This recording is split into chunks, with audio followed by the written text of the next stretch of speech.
साथियों नमस्कार। आदर्श परिवार निःशुल्क कोचिंग क्लासेस में आप सभी का स्वागत है।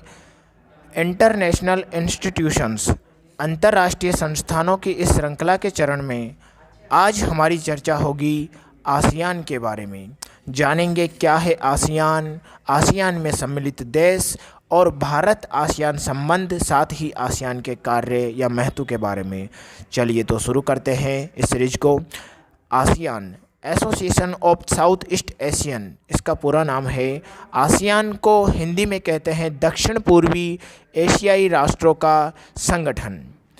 अब बात करते हैं आसियान जो है उसके स्थापना, गठन या उसके सदस्यों के बारे में।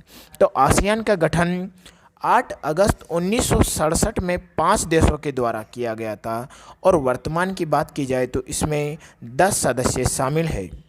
आसियान देश सामूहिक रूप से विश्व के कुल क्षेत्रफल का 8% और कुल आबादी का 1.8% को कवर करता है।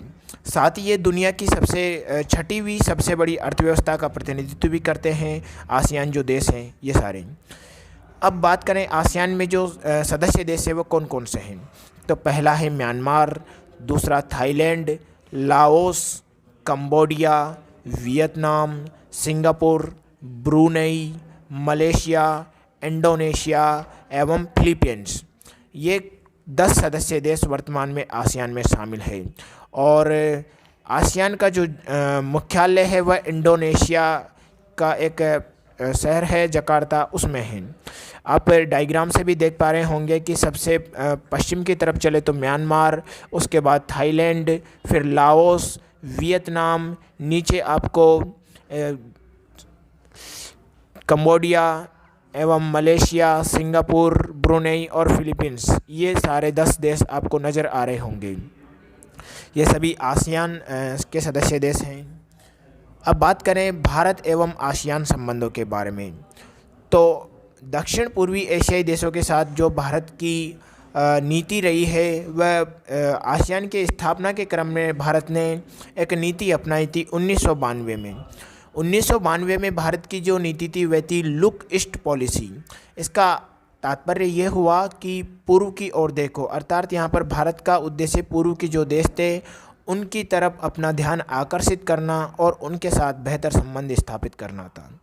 बात करें वर्ष 2002 में भारत तथा आसियान देशों के बीच में वार्षिक शिखर सम्मेलनों का आयोजन निरंतर जारी है। और उसके बाद आप देखिएगा कि लुक ईस्ट पॉलिसी के बाद में जो है भारत निरंतर आसियान के साथ में व्यापार समझौते करता आ रहा है। 2009 में भारत ने व्यापार में एक मजबूत कदम बढ़ाते हुए आसियान के साथ मुक्त व्यापार समझौता, जिसको हम बोलते हैं फ्री ट्रेड एग्रीमेंट, उसको भी शामिल किया था। अब बात करें भारत आसियान सहयोग के क्षेत्र हैं, किन किन में ये एक दूसरे को सहयोग प्रदान करते हैं या एक दूसरे के सहयोग लेते हैं। पहला है व्यापार। आसियान भारत का चौथा सबसे बड़ा व्यापारिक साझेदार है। निवेश की बात की जाए तो भारत को प्राप्त होने वाला कुल FDI, फॉरेन डायरेक्ट इन्वेस्टमेंट या प्रत्यक्ष विदेशी निवेश में एक बार जो आसियान देशों से प्राप्त होता है, एक बड़ा हिस्सा आसियान देशों से प्राप्त होता है। 2010 में आसियान देशों ने भारत में $13.8 बिलियन का निवेश किया था। एक बहुत बड़ी राशि होती है ये। भारत तथा आसियान मिलकर दक्षिण चीन सागर में जो चीन की विस्तारवादी नीति है या चीन की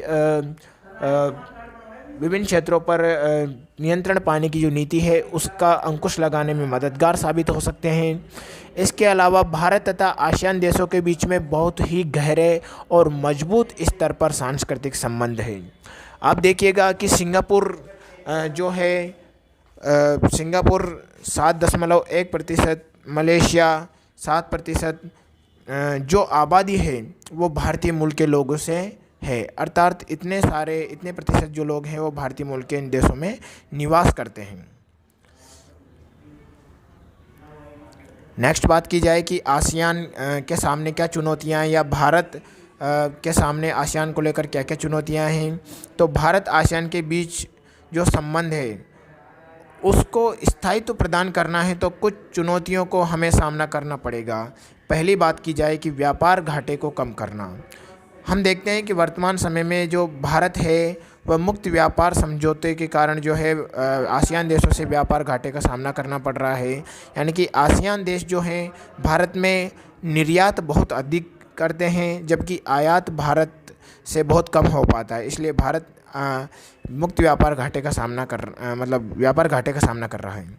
इसके अलावा आसियान देशों के साथ भारत के प्रत्यक्ष भौतिक संबंध, जैसे रेल की बात की जाए, सड़क संपर्क की बात की जाए, तो ये कमज़ोर है। अर्थात जैसे चाइना की one belt one road policy, ऐसी कोई मजबूत पॉलिसी भारत के पास अभी खैर मौजूद नहीं है।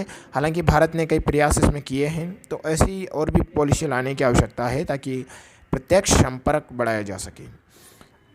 तीसरा जो मुख्य है, अधिकांश दक्षिण पूर्वी एशियाई देशों में चीन ने बड़े पैमाने पर निवेश किया है और इस पर भी भारत को ध्यान दिए जाने की आवश्यकता है, क्योंकि चीन के कर्जदार हैं अधिकतर जो आसियान देश है। तो इस मामले में उसको चीन का दबदबा निरंतर उन पर बना रहता है।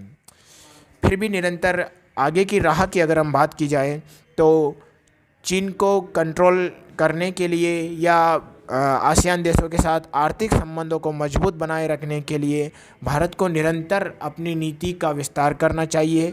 और इसी दिशा में भारत ने लुक ईस्ट पॉलिसी से एक्ट ईस्ट पॉलिसी की तरफ कदम बढ़ाया है।